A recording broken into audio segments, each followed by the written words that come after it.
మన ప్రభు అయిన యేసుక్రీస్తు నామములో మీకు మా శుభాభివందనములు. ఈరోజు దేవుని వాగ్దానము, నేను వారిని విమోచించి ఉన్నాను కనుక వారిని ఈల వేసి పిలిచి సమకూర్చెదను. మునుపు విస్తరించినట్లు వారు విస్తరించుదురు. అన్యజనులలో నేను వారిని విత్తగా దూరదేశములలో వారు నన్ను జ్ఞాపకం చేసుకుందురు. వారును వారి బిడ్డలను సజీవులై తిరిగి వత్తురు. జకర్యా 10వ అధ్యాయము 8-9 వచనాలు. I will signal for them and gather them in. Surely I will redeem them. They will be as numerous as before.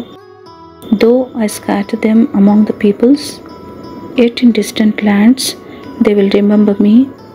They and their children will survive, and they will return. Zechariah chapter 10 verses 8 and 9. ప్రార్థన. ప్రేమగల తండ్రి, మా జీవితాలలో మీరు జరిగించిన రక్షణ విమోచన కార్యములకై వందనాలు. అనుదినము మీ వాక్కుచే మమ్ములను పోషిస్తూ బ్రతికింపచేస్తున్నలకై వందనాలు.